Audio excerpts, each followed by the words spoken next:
Buen día, buenas tardes, buenas noches. Ahí va un nuevo video sobre mi libro La Mente. Que lo disfruten. Ahí va.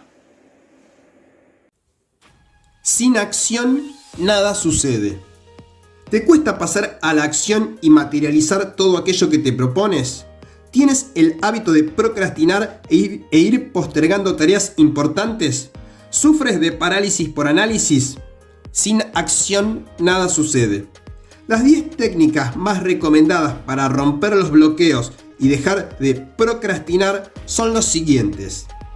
La primera técnica es tener una visión clara de qué es lo que quieres conseguir. La claridad hace que sepas qué tienes que hacer porque sabes dónde quieres llegar. La segunda técnica es asegurarte de que sabes el para qué quieres conseguir lo que quieres conseguir. Eso te dará motivación. La tercera técnica es dejar el perfeccionismo y permitirte cometer errores, aprendiendo de la acción mediante la prueba y el error. Una creencia útil es: lo perfecto es enemigo de lo bueno. La cuarta técnica es recordar el dolor que te produce la procrastinación porque es adictiva y cuanto más postergas, más procrastinas y así te alejas de tus sueños. Recuerda además lo bien que te sientes cuando pasas a la acción. Una creencia útil es: nadie se arrepiente nunca de ser valiente. La quinta técnica es planificar. Aunque no sepas cómo vas a cumplir con tu objetivo, si lo divides en metas más pequeñas, te irás acercando paso a paso. La sexta técnica es celebrar los éxitos. Normalmente cada día conseguimos pequeñas cosas a las que no le damos valor. Por lo tanto, cuanto más reconozcas tus avances y más los celebres, más te vas a impulsar a seguir pasando a la acción. La séptima técnica es actuar como si ya fueras esa persona que quieres ser. Siente como que ya eres ese ejecutor al que le cuesta muy poco pasar a la acción. Esto funciona muy bien porque te lo acabas creyendo. La octava técnica es ser consciente de los ladrones del tiempo. Hay que tener foco en evitar dispersarse y tomar conciencia de que el tiempo es limitado, de que el tiempo es ilimitado, porque tendemos a vivir como si nunca fuésemos a morir. O sea, hay que tener foco en evitar dispersarse y tomar conciencia de que el tiempo es limitado, porque tendemos a vivir como si nunca fuésemos a morir. Otra forma de aprovechar el tiempo es desarrollar el sentido de urgencia, lo que se logra sintiendo pasión por lo que haces, lo que te mantiene despierto por más tiempo y energizado. Todo se vuelve sensible al tiempo. Quieres alcanzar el objetivo como sea.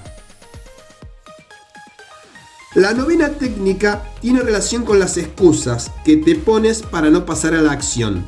Escucharte para identificar cuáles son estos saboteadores que tú mismo te repites, que te crees y que te impiden pasar a la acción o te paralizan. Hay que comprometerse con el resultado en vez de solo estar interesado, porque cuando estás interesado en algo, lo haces solo cuando es conveniente, pero en cambio, cuando estás comprometido, no aceptas ninguna excusa, sino solo el resultado. Y por último, la 10ª técnica es poner por escrito todas las acciones que necesitas realizar para conseguir aquello que te propones y revisarlo continuamente. Es la típica lista de cosas que hacer. Es la típica lista de cosas de qué hacer y se recomienda que tengas listas de metas diarias, semanales, mensuales, incluso anuales, porque cuando más lo pongas por escrito, más te vas a comprometer contigo mismo a realizar realmente estas acciones. Y ponerle fecha límite, porque si no, la procrastinación te vencerá. Es sabido que si te das 3 meses para terminar una tarea, tardarás 3 meses. Y si te das 3 horas, tardarás 3 horas. Si no logramos dirigir nosotros mismos de forma consciente lo que asociamos con el dolor y el placer, reaccionaremos continuamente según las circunstancias de nuestro entorno y permitiremos que todo aquello que nos sucede determine la dirección y la calidad de nuestra vida. El cerebro es el hardware y la mente es el software de una computadora. Si reaccionamos a nuestro entorno, entonces es como si fuéramos una computadora pública de fácil acceso para un montón de programadores aficionados. Esto es lo que hacen las empresas cuando sponsorizan celebridades. La publicidad se basa en vincular sensaciones agradables con un producto. Si usamos el mismo producto que la persona de la publicidad, seremos como esa persona y viviremos nuestra fantasía. Asocian placer con comportamiento específico. Por ejemplo, usar Adidas te hace ser como Messi y usar Nike te hace ser como Ronaldo. Uno de los lemas de la publicidad es que el sexo vende, y en casi todas aparecen mujeres bonitas y con poca ropa. Hacen que usted asocie placer a su producto. Vemos continuamente cómo se usan la televisión y la radio como herramientas para cambiar aquello que asociamos con los candidatos en el proceso político. Estos son los casos que cuenta Anthony Robbins en su libro Despertando al Gigante Interior. Las pasas de uva en California en 1986 estaban aumentando la cosecha, pero las ventas estaban cayendo. La gente asociaba a las pasas como una fruta remota y aburrida. Así que crearon 30 figurillas de arcilla que se movían al son de una melodía que estaba teniendo éxito en ese momento. Lograron que la gente cambiara la asociación que tenían con respecto a las pasas por sensaciones de humor y diversión. La estrategia funcionó y las ventas aumentaron. Roger Ailes diseñó la campaña a favor de George Bush contra Michael Dukakis. La estrategia se basó en mostrar mensajes negativos hacia Dukakis, básicamente que era un blando, mostrando errores de su gestión como gobernador.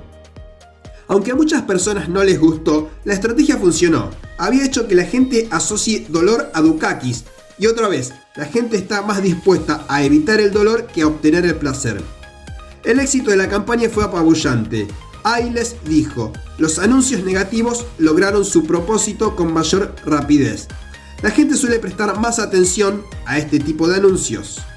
La gente puede disminuir o no la velocidad para mirar una hermosa escena pastoral junto a la autopista, pero todo el mundo lo hace para observar un accidente de coche. Los expertos publicitarios saben cómo cambiar aquello que vinculamos al dolor y al placer, cambiando las emociones que asociamos con sus productos.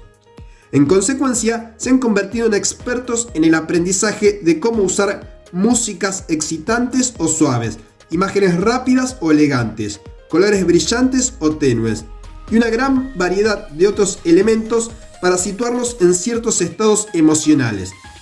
Entonces, cuando nuestras emociones se hallan en su punto más alto, cuando son más intensas, nos proyectan una imagen de su producto, hasta que lo vinculamos con las emociones deseadas. Por ejemplo, Pepsi empleó esta estrategia de una forma muy brillante. Observó el fenomenal éxito de Michael Jackson, un hombre joven que cantaba y bailaba de una forma que estimulaba a gran número de personas a sentirse increíblemente bien. Pepsi se preguntó: ¿cómo podemos transferir esas emociones a nuestro producto? Su razonamiento fue que si la gente asociaba las mismas emociones agradables con Pepsi, tal y como lo hacía con Michael Jackson, comprarían Pepsi del mismo modo que compraban los álbumes del cantante. Debemos tener el control sobre nuestras vidas, si no haremos lo que ello nos indica para conveniencia más suya que nuestra. ¿Por qué la gente puede experimentar sufrimiento y sin embargo negarse a cambiar? Porque todavía no han experimentado el dolor suficiente, porque no han llegado todavía al umbral del dolor. Y si hay un umbral del dolor es porque existen distintos niveles de intensidad de sufrimiento y de placer. No es lo mismo el dolor que produce el aburrimiento que la incomodidad que la humillación, pero todas afectan a nuestra toma de decisiones. Lo mismo ocurre con el placer.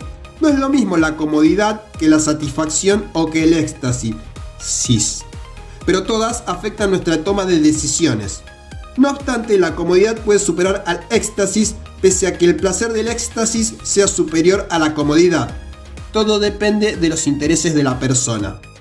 Por ejemplo, digamos que interrumpe usted su trabajo para almorzar y camina por un parque donde se está interpretando una sinfonía de Beethoven. ¿Se detendrá para escuchar? Eso depende, en primer lugar, de lo que asocie usted a la música clásica. Para algunas personas, escuchar música clásica equivale a un placer puro. Para otras, sin embargo, escuchar cualquier clase de música clásica puede ser tan poco emocionante como observar cómo se seca la pintura. Para ellos equivale a una forma de dolor. por lo que se apresurarían a cruzar el parque y regresar al trabajo. O quizás el dolor asociado a llegar tarde al trabajo supera el placer que obtendrían de escuchar las melodías.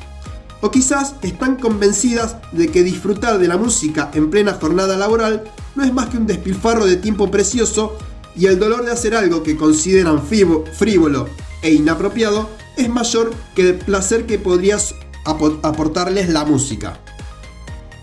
La mente solo acepta hacer el cambio y dejar de aplazarlo cuando no tiene otra opción por haber llegado al hartazgo, al umbral del dolor. Hasta que eso no ocurra, la mente lo mantendrá en su zona de confort, en su situación actual, donde aunque no sea feliz, le es conocido y sabes que sobrevives. Para evitar llegar al punto de hartazgo y hacer los cambios a tiempo, tenemos que elegir conscientemente a qué asociar placer y a qué asociar dolor, antes de que la vida lo haga por nosotros y nos haga cambiar por las malas. ¿Has sentido alguna vez la experiencia de haber aplazado algo durante tanto tiempo que de repente siente la presión de hacerlo de una vez? Claro que sí. ¿Qué ocurrió en un caso así? Cambió usted lo que asociaba al sufrimiento y al placer. De repente, el no emprender la acción era más doloroso que seguir aplazándola. ¿Qué le impide aproximarse a ese hombre o mujer de sus sueños? ¿Qué le impide emprender ese nuevo negocio en el que ha estado soñando desde hace años? ¿Por qué sigue aplazando seguir esa dieta? ¿Por qué evita terminar de una vez su tesis?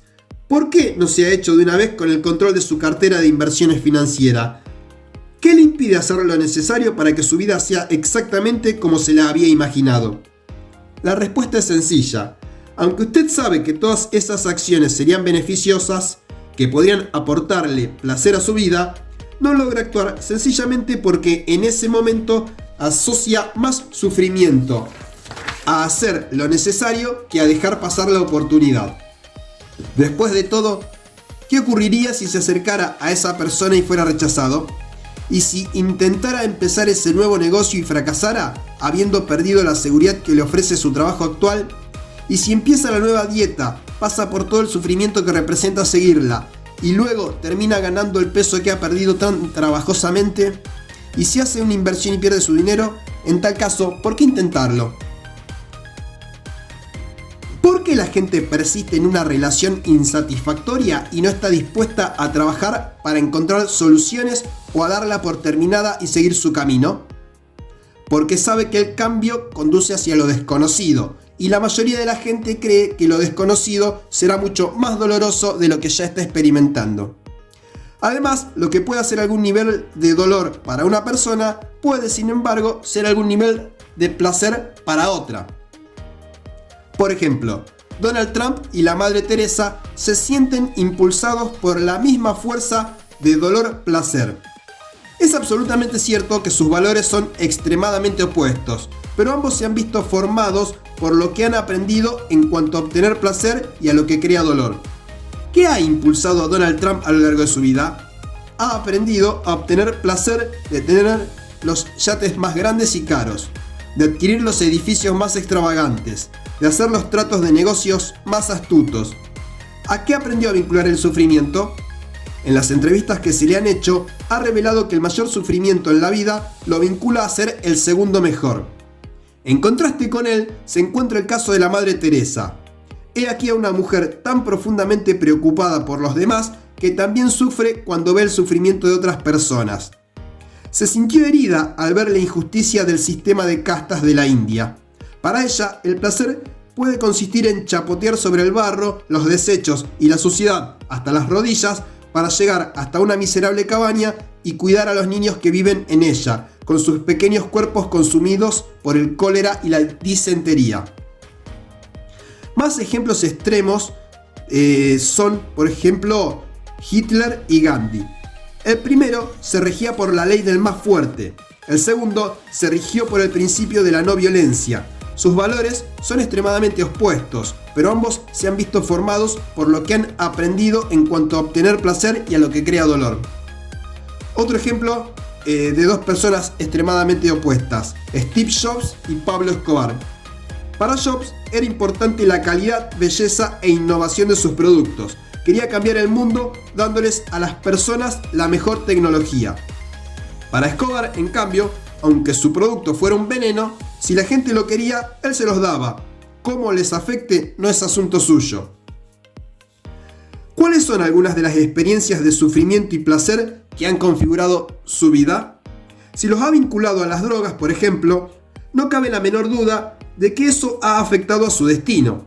Lo mismo sucede con las emociones que ha aprendido a asociar con el tabaco o el alcohol, con las relaciones e incluso con los conceptos de dar o de confiar. Si es usted médico, ¿no es cierto que la decisión de seguir una carrera médica se vio motivada por su creencia de que convertirse en médico le haría sentirse bien? Todos los médicos vinculan un gran placer con el hecho de ayudar a la gente, a paliar el dolor, a curar la enfermedad y a salvar vidas.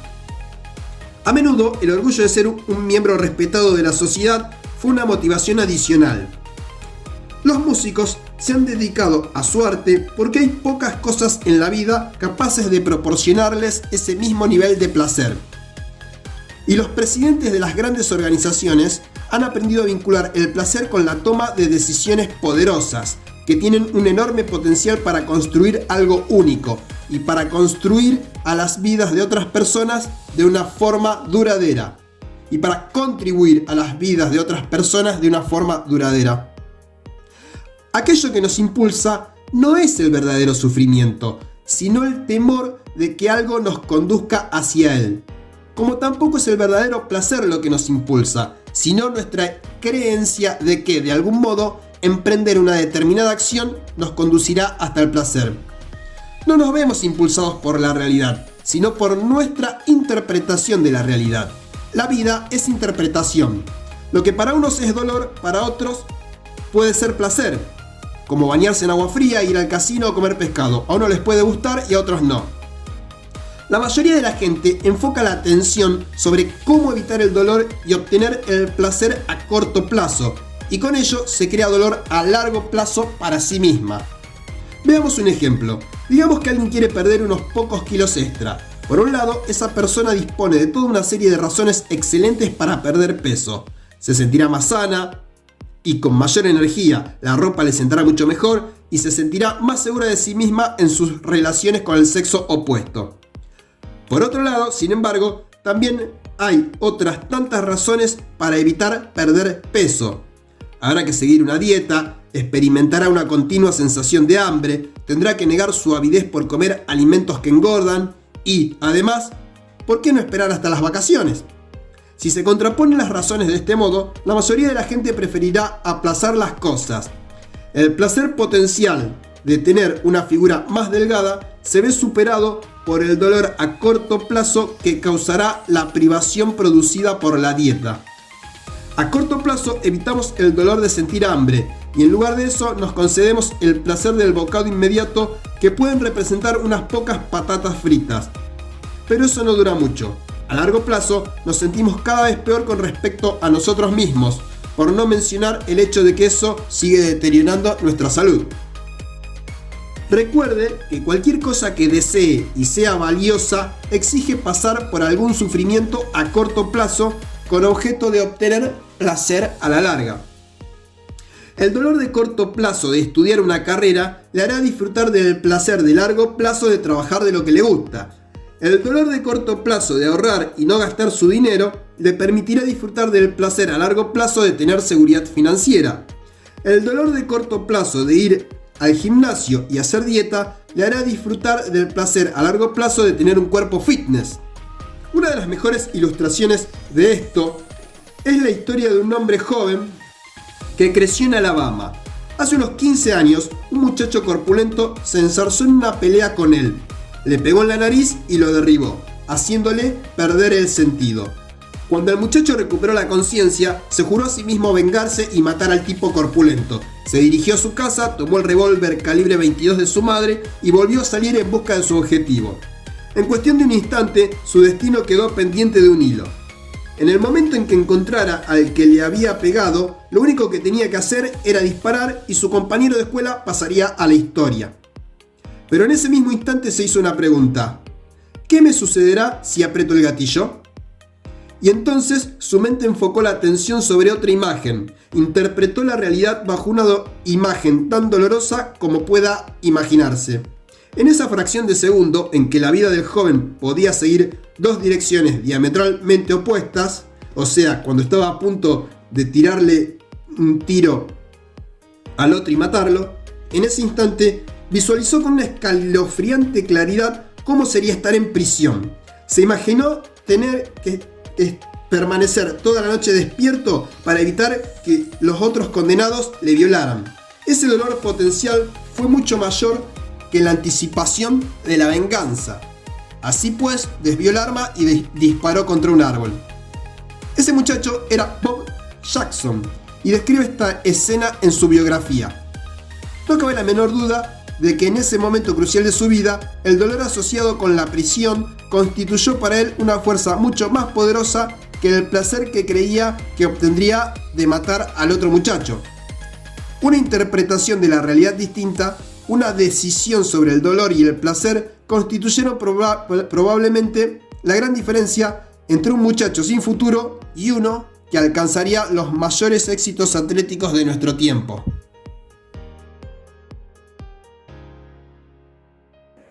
Si este video te aportó valor, suscríbete y dale a like.